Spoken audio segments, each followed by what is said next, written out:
Olá, amigos da Casa do Caminho. Uma boa tarde, um bom dia, uma boa noite, dependendo do horário que vocês estiverem vendo.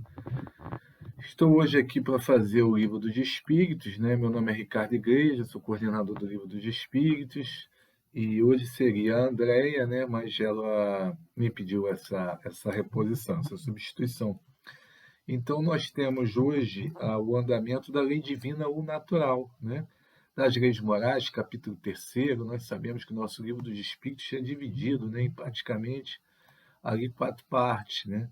Cada parte diz respeito a um resumo, né, da nossa codificação, por assim dizer, os 5 livros de Kardec. Então, você tem um resumo da Gênesis, você tem um resumo do Evangelho, nas leis morais, é um resumo grande do Evangelho, né? Uma síntese do Evangelho, né? Essa parte terceira. Como você tem também até do céu e inferno, na última parte, a quarta parte, na primeira e na segunda parte, uma mistura grande, especialmente na segunda parte, do livro dos médios, né, com a própria Gênese. E a gente está falando das leis morais, já houve o companheiro, acho que o companheiro da semana passada falou sobre a lei divina ou natural, e já resumiu, já começou a resumir, né, o que que é a lei moral, né? Os caracteres da lei natural, no caso, da onde você tem assim a lei de Deus, né, aquela na qual o homem ele tem que se dirigir para ser feliz, e dela não pode se afastar, né?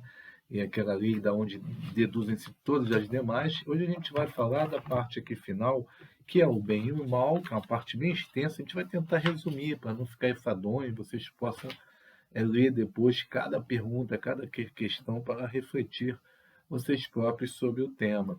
E a divisão da lei natural, que é a parte final. Então, a gente vai aí da questão 629 até a questão 648.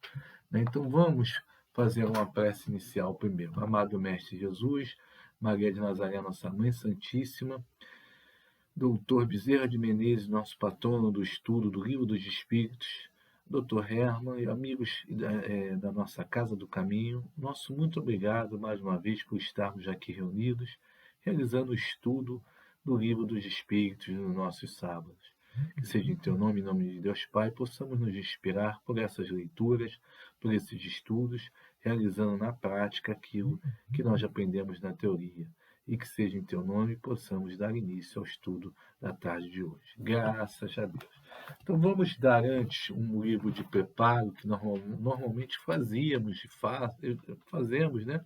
Quando temos um estudo presencial, principalmente do Livro dos Espíritos, nós fazemos muito o nosso Religião dos Espíritos, o nosso Emmanuel e Chico Xavier. Né? Tentação e Remédio, na página 19 dessa minha edição. Como acontece com a árvore a equilibrar-se sobre as próprias raízes, guardamos o coração na tela do presente, respirando o influxo do passado. É assim que o problema da tentação, antes que nascido de objetos ou paisagens exteriores, surge fundamentalmente de nós, na trama de sombra em que se nos renovelam os pensamentos. Acresce ainda que essas mesmas ondas de força experimentam a atuação dos amigos desenfaixados da carne, que deixamos à distância da esfera física, motivo porque muitas vezes os debuxos mentais que nos incomodam levemente de início no campo dessa ou daquela ideia infeliz, gradualmente se fazem quadros enormes de inquietante em que se nos aprisionam os sentimentos, que passam muitas vezes ao domínio da obsessão manifesta. Todavia, é preciso lembrar que a vida é permanente renovação, propelindo-nos a entender que o cultivo da bondade incessante é o recurso eficaz contra o assédio de toda influência perniciosa. É o trabalho por essa forma um antídoto adequado capaz de anular toda enquistação tóxica do mundo íntimo, impulsionando-nos o espírito a novos tipos de sugestão, nos quais venhamos a assimilar o socorro dos emissários da luz, cujos braços de amor nos arrebatam ao nevoeiro dos próprios enganos. Assim, pois, se aspira já a vitória sobre o visco da treva que nos arrasta para os despenhadeiros da loucura ou do crime. Ergue no serviço a felicidade dos semelhantes, o altar dos teus interesses de cada dia, porquanto ainda mesmo o delinquente confesso, em se decidindo a ser o apoio do bem na terra, transforma-se, pouco a pouco, em mensageiro do céu. Então, muito bonita a mensagem que diz que para nós, nessa parte final, né, que mesmo aquele que está fazendo mal, o delinquente confesso, pode se transformar, se virar apoio do bem na terra. E a gente tem aquele velho exemplo que a gente dá, né, do bandido muito no mal, do traficante. A gente tem até um traficante que se falava muito antigamente, né, o Beira-Mar, né, hoje tem outros, né, e que se dizia que ele poderia fazer, né, com a força que ele tem, a liderança que ele tem sobre a organização que ele faz no mal, se organizar para o bem. Às vezes a gente é neutro, a gente não tem essa força de vontade, e se ele se virar para o bem, de repente vai caminhar até mais rapidamente que muitos de nós que possamos estar ainda como espíritos neutros, ainda espíritos sem força de vontade. Né? Então, essa coisa do bem e do mal, a gente vai estudar hoje aqui rapidamente, que não é um estudo que a gente vai compreender todas as questões, a gente pede para vocês lerem em casa. A gente vai entender, então, da onde vem o bem e o mal. Deus criou o mal? Será que criou? Não, né? A gente sabe que não. A gente já estudou um pouco, sabe que não, né? Então, da onde vem o mal? O que é o bem? Né? Desculpa aqui o barulho. E o que é o bem?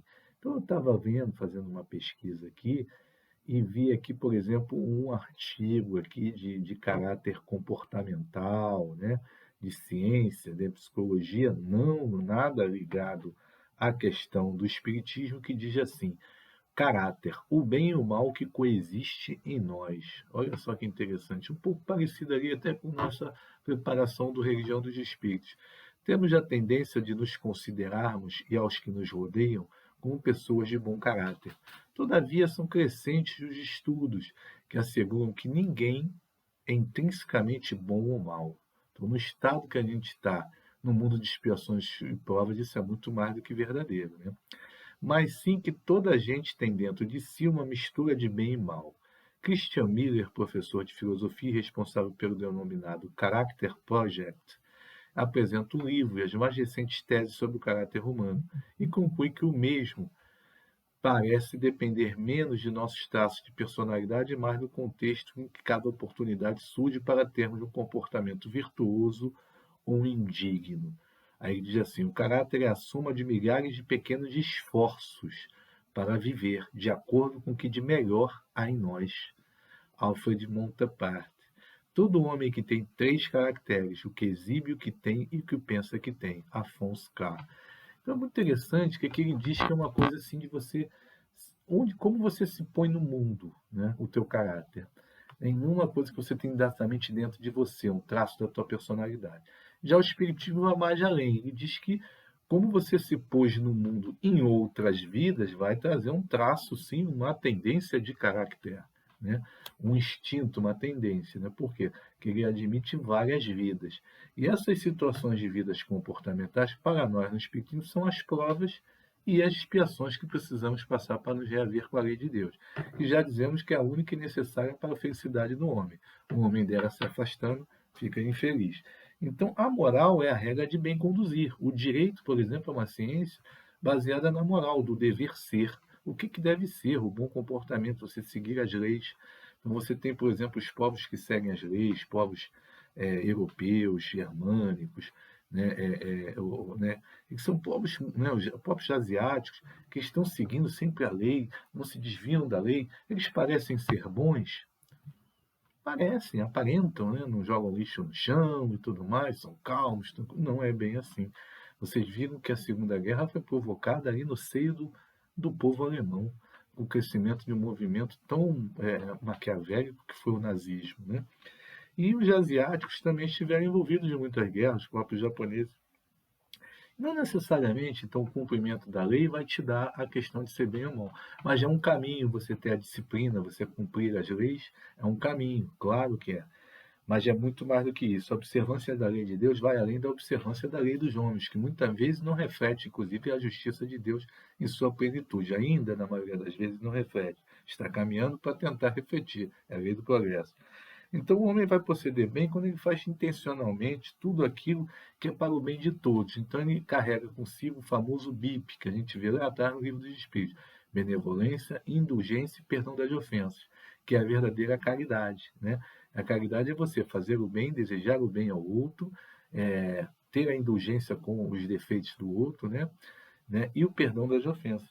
Então, quando ele cumpre a lei de Deus, ele faz o bem.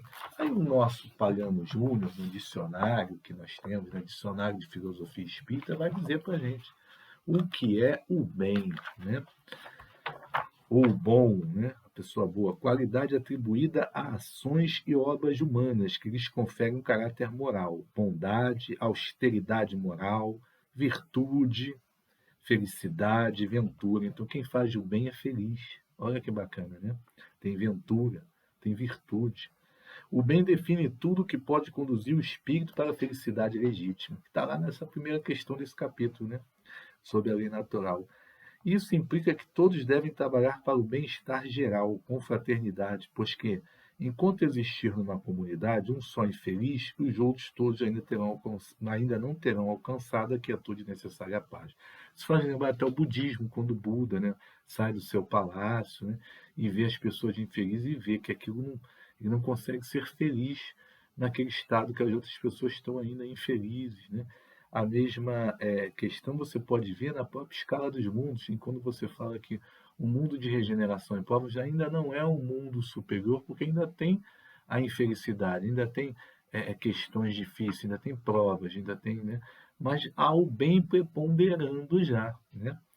Já na Terra é o contrário, nós já ainda temos o mal a preponderar, o bem são exemplos que são dados praticamente assim, viram matéria do Fantástico, né? Quando aparece, o mal está todo dia nos jornais, mas a gente tem um mundo de expiações e provas, e com muito conhecimento já que nos faz distinguir o bem e o mal, que também é estudado aqui nesse capítulo. Né? E continua o nosso Pagano Júnior. Conforme o Espírito Emmanuel na obra Nosso Livro, ninguém pode alegar incompetência ou inferioridade ante a exigência do bem, se já reconhece a grandeza desse mesmo bem. Isso é muito interessante, né? Não há, né, ninguém que não possa fazer dizer que desconhece, né? Ainda mais no mundo de expiação de provas como o nosso, e que já tem um nível, né, de conhecimento também abaixo, acima dos mundos inferiores, ninguém pode dizer que desconhece a lei de Deus, né? Nós estamos aí já com uma caminhada. E não há ninguém que não possa fazer o bem, diz lá na 643, por exemplo, desse nosso estudo. Somente o egoísta jamais encontra oportunidade para isto. Basta estar em relação com outros homens, a lei de sociedade impõe isso, como parando junto quando você está na sociedade, quer fazer o bem aos outros, você precisa fazer o bem aos outros, até para aquele bem ser um bem-estar geral e coletivo, para que vai te beneficiar a si próprio, para encontrar a ocasião de fazer o bem. E todos os dias da vida oferece a possibilidade a todo aquele que não esteja cego pelo egoísmo. Porque fazer o bem não é apenas ser caridoso, é ser útil, na medida do possível, todas as vezes que o vosso auxílio puder ser necessário. Então, fazer o bem depende da nossa vontade. Né? O mal é inércia. Então, o mal não é criação de Deus. O mal é nossa criação do nosso livre-arbítrio, no sentido de que a gente não está fazendo bem. Já não estamos fazendo bem, já estamos sendo neutros, estamos colaborando para o mal. Então, é aquele caso, né, que a gente tem, por exemplo, no direito da omissão de socorro, que é crime. Né? Você tem uma situação de perigo, de dificuldade ali, e você não socorre a pessoa. Na determinada condição da lei, aquilo vai ser crime. É omissão de socorro. Ainda mais para aquele que é um garantidor, por exemplo, de uma situação, um salva-vidas, um policial. Né? E muitas vezes a gente pode ser, inclusive, indiciado por uma situação assim, né? Aquele que induz ao suicídio, por exemplo, o outro, né, que colabora com aquela situação. Então, quer dizer, e até no capítulo 13 do Evangelho, que vai falar da caridade, no item 16, sobre essa questão de que nós, né, não há ninguém que não possa, né, fazer um bem, ele vai falar da mulher rica, feliz, que não tem necessidade de empregar seu tempo em tarefas domésticas, ela não pode consagrar algumas horas de trabalho junto aos seus semelhantes. Isso a Condessa Paula dá um grande exemplo para a gente, né, em outro trecho do nosso próprio Evangelho. Né? E tu, pobre obreira, que nada tens de supérfluo, mas que por amor a teus irmãos também desejas dar o pouco que possuis, doa algumas horas do teu dia, do teu tempo, o teu único tesouro, faz alguns trabalhos elegantes que tenham os felizes, vende o produto desses seus serões e também poderás proporcionar um pouco de auxílio aos teus irmãos. E vós, mulheres, que vos devotaste a Deus, trabalhai também para a sua obra. E todos vós que podeis produzir, dai. Dai o vosso talento, dai vossas inspirações, dai o vosso coração, que Deus vos abençoará. Aí ele vai falar poetas, literatos, cujas obras são lidas somente por pessoas de sociedade, satisfazei seus momentos de lazer, né?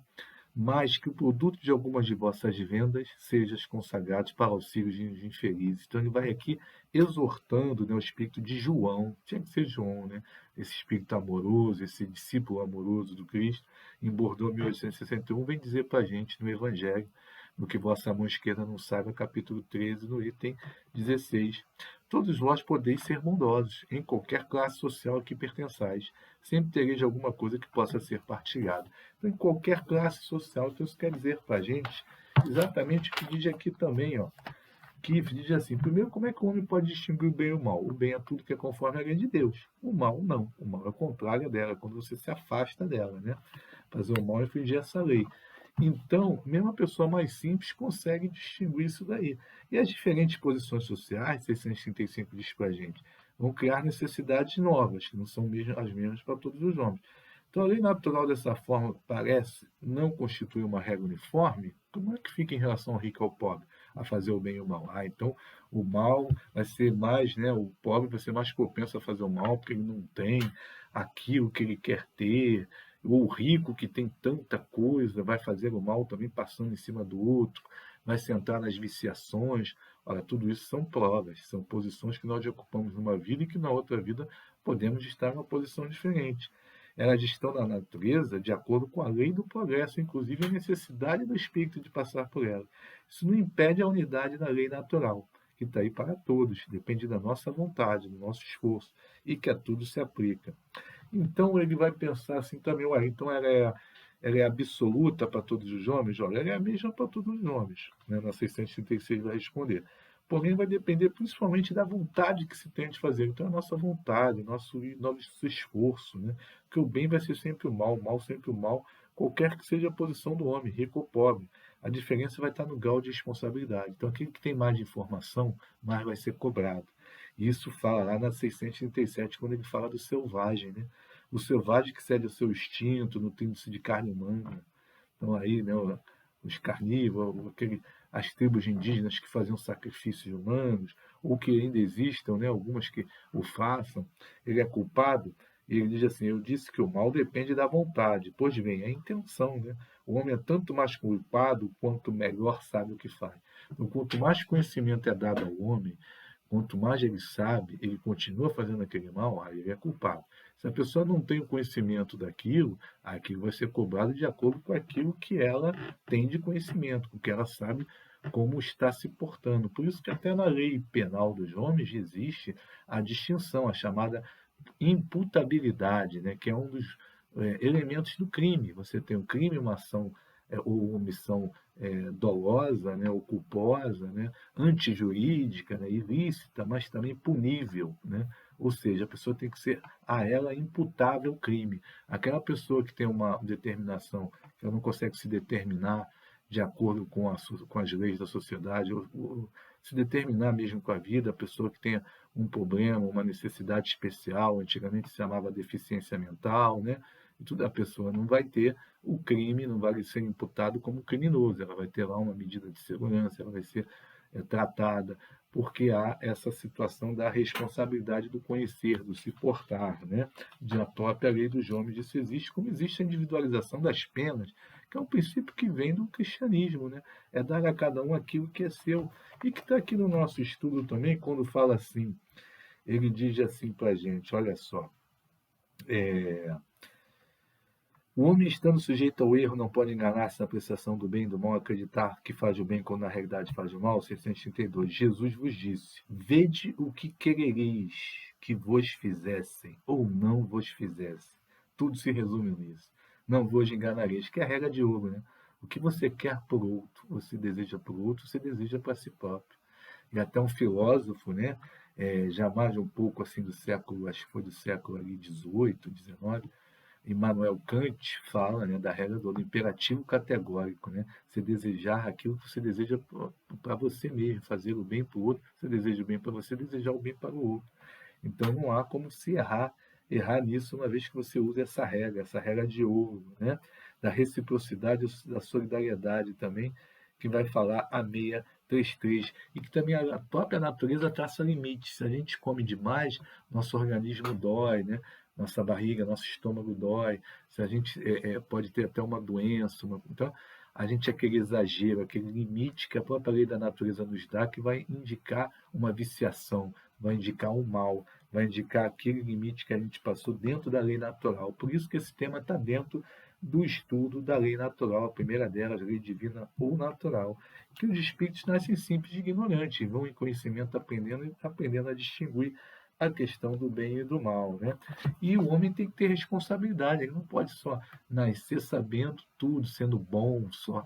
Não, é exatamente nessas escolhas, no ir e vir, nas reencarnações, nas diversas posições sociais, que ele vai ganhando a responsabilidade e o mérito dos seus atos. Se ele já nascesse bom, mérito não haveria, né? Então é preciso que o espírito adquira experiência, diz na 634. Para isso, ele precisa que conheça o bem e o mal. Isso é que há a união do espírito e do corpo.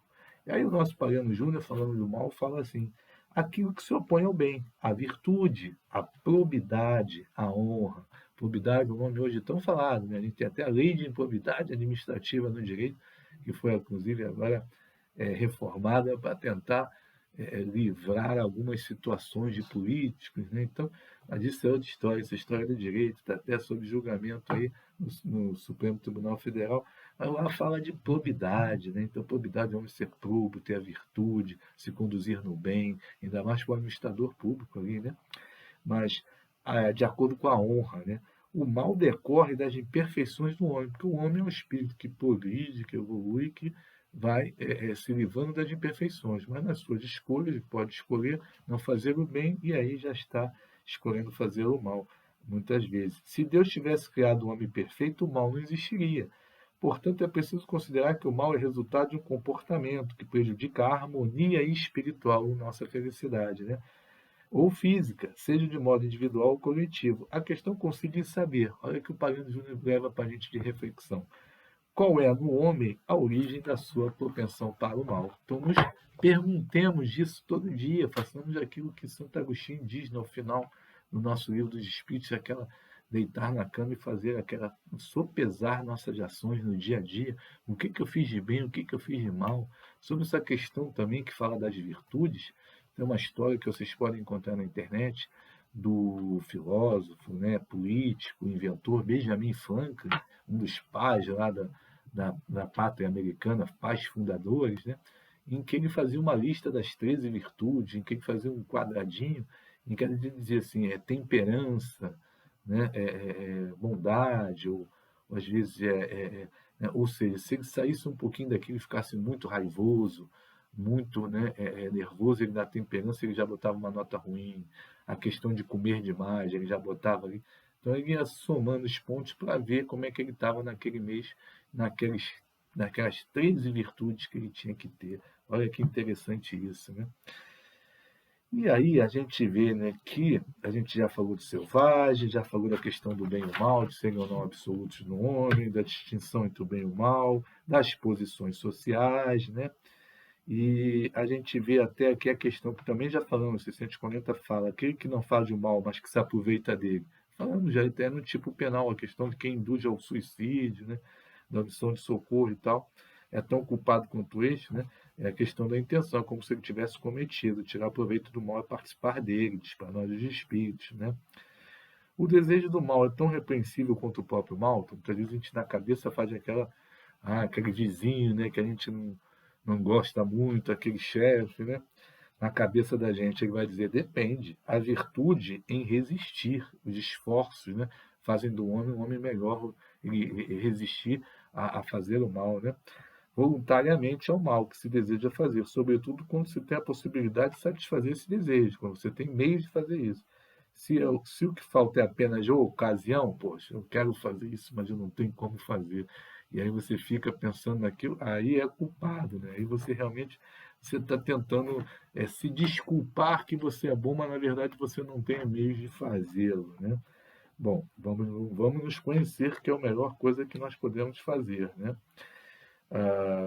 E aí a questão das pessoas que, pela sua posição, não têm possibilidade de fazer o bem, não há quem não possa fazer o bem. A 643 já fez esse link até com o nosso evangelho ali, né?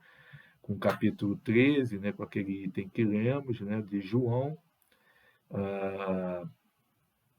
Ah, e aqui na 644, 645, 646, que vai falar sobre na 645, quando o homem se encontra, de certa forma, mergulhado na atmosfera do vício. Então, ele nasce, ele reencarna numa situação ali, por exemplo, na comunidade, em que você tem a pobreza, mas você também tem a marginalidade, né?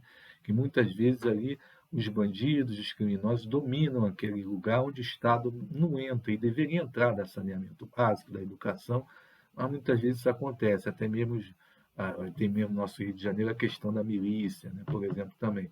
Então, como é que fica isso? Você está no meio assim e, de repente, você se vê arrastado por aquilo, né? Não há arrastamento irresistível. Lembre-se do nosso livre-arbítrio, das nossas potencialidades como espírito. Arrastamento, sim, irresistível, não.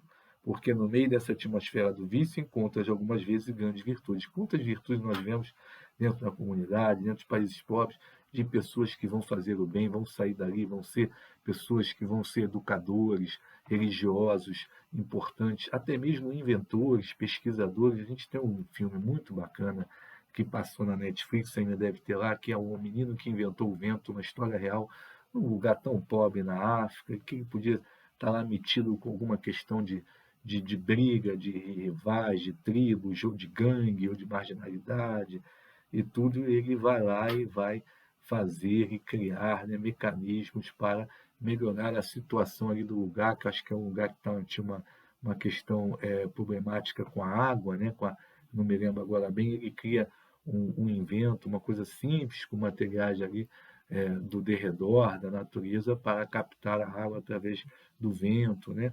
Uma ideia genial, que é claro, o espírito também traz em si essa potencialidade de outras vidas e pode nascer no meio em que tenha essa dificuldade também.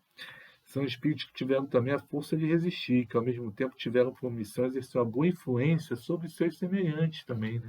A gente vê isso muito, né? E então, e aí seria também uma prova escolhida pelo próprio espírito, está às vezes no meio de vícios, de crimes, no estado de liberdade, ele quis se expor à tentação para ter o mérito da resistência.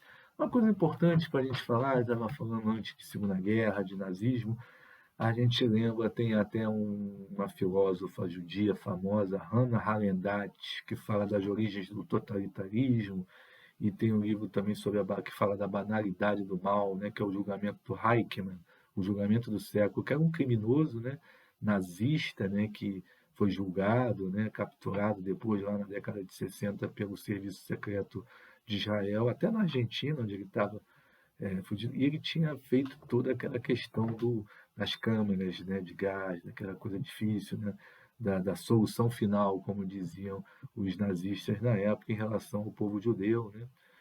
E ele, na defesa dele, você vê nesse livro, que ele diz que era apenas um empregado do governo, que fazia as ordens que eram dadas lá pelo superior, por Hitler e outros, né? Ele apenas cumpria com o seu papel de encarregado militar de nível superior, sim, mas que estava cumprindo ordens que muitas vezes não pensava sobre aquilo que estava acontecendo e aqueles já eram inimigos do Estado. E isso ela traça como nome a banalidade do mal, né? E a gente tem a noção que aquilo é um mal, que aquilo é uma coisa terrível, né? Não há justificativa, não há escusa para isso, né? Dentro de nós temos essa consciência, né? E a gente muitas vezes tem essa dificuldade em compreender essas escusas, né? Que se colocam aí nesse nível tão difícil, né? Para a gente é até fácil pensar, poxa, se eu tivesse essa situação, eu não ia fazer isso, né? Mas ali ele dá aquilo como desculpa, óbvio que aquilo não cola, né? Óbvio que não. Mas é muito difícil você pensar nisso, até na maneira como no livro você lê os depoimentos, como é uma banalidade, no sentido que ele também nem se arrepende tanto daquilo que fazia. Ele achava que aquilo era uma coisa natural naquele contexto da guerra, né? Bom,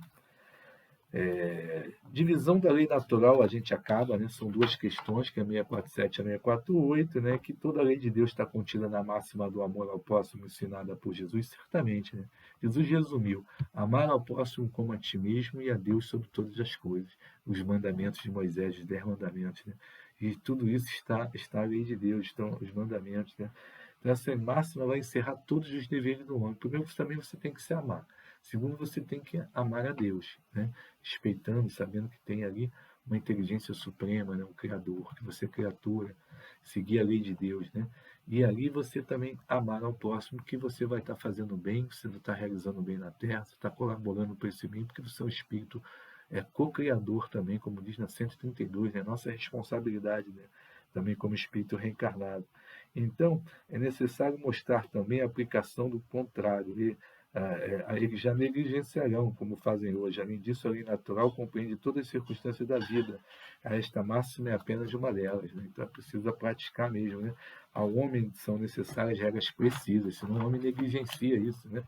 Os preceitos gerais de muitos vagos, que já vimos muitas religiões que, claro, todas existem para ajudar o homem, às vezes usar essa situação e às vezes a criar-se dificuldades diante disso, deixam muitas portas já abertas à interpretação, como a lei do homem.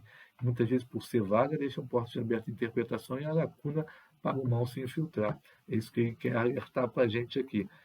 A 648 termina muito bonita, eu acho uma das mais bonitas assim, perguntas nessa das leis morais, principalmente, que ela resume tudo as leis morais, né? Ela diz assim: que pensais da divisão da lei natural em 10 partes? Olha como Kardec era tão didático, né? Em 10 partes, né? Como tem 10 mandamentos. Compreendendo leis de adoração, então primeiro você se volta a Deus. O trabalho, você tem que trabalhar. A reprodução, né? Que é da lei natural você se reproduzir, os espíritos poderem reencarnar, a conservação, né? A destruição, que tem a destruição natural necessária para a renovação, e aprendemos sobre a abusiva também nessa lei, a lei de sociedade, estamos juntos nesse barco, né? A lei de progresso, né? Que para tudo o espírito evolui, progride os mundos em que nós estamos também, a igualdade fundamental, né? Que está dentro da lei do amor, de caridade também, e a lei de liberdade, e o livre-arbítrio está nela, e, finalmente, a de justiça, amor e de caridade, que é a última lei. Lei de justiça, amor e caridade, que são três conceitos juntos que a gente até se pergunta por que estão juntos, né? Justiça é você dar a cada um aquilo que é seu, né? Ao outro, né? Se voltar para o outro, né? O amor, segundo a sua necessidade também, o amor é você desejar o bem ao outro, e a caridade fazer o bem ao outro, tudo pensando no outro, amar ao próximo, né? Olha aí. Essa divisão da lei de Deus, responde os Espíritos, em 10 partes, é a de Moisés, os 10 mandamentos, né? O decálogo, e pode abarcar todas as circunstâncias da vida, como a gente fez na pergunta mesmo, né? O trabalho, voltar-se ao céu, a reprodução, a conservação, o progresso, a igualdade. Se, sem que, nem por isso, ela tenha algo de absoluto, né? Porque ela está ali de uma maneira geral, um enunciado geral, mas tem suas minúcias, seus detalhes. Exatamente como todo sistema de classificação que não se esvai em si mesmo, né? Que depende também do ponto de vista sobre o qual se considera alguma coisa. A última lei, a lei de justiça, amor e caridade, é a mais importante.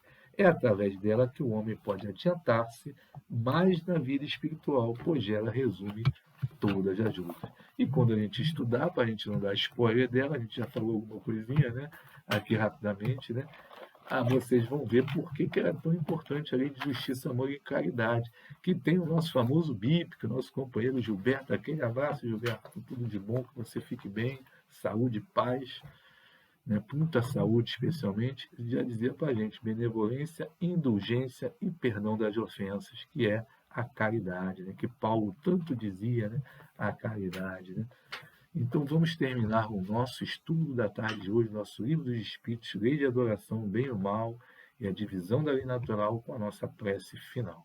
Graças a Deus, amado Mestre Jesus, Deus nosso Pai, Maria de Nazaré, Dr. Hermes, Dr. Bezerra de Menezes, nosso patrono. Encerramos mais um estudo do sábado do nosso livro dos Espíritos, no nosso painel do YouTube virtual, e que todos possam estar bem em suas casas, cercados pelos amigos espirituais debruçados sobre vocês, inspirando para fazer o bem, para estarmos com pensamentos no bem, deixarmos de lado o homem velho, aquele que se perfazia no mal, que se perfazia na dificuldade, nos vícios, para que possamos estar evoluindo, estarmos aprendendo não só com essa doutrina, mas também com as provas de expiações que nós mesmos estamos preparados e adequados para passar por elas, porque é tudo da tua lei. E que seja em teu nome, possamos terminar e finalizar mais um estudo da tarde de hoje. Graças a Deus. Muito obrigado a todos. Fiquem com Deus e até a próxima, pessoal.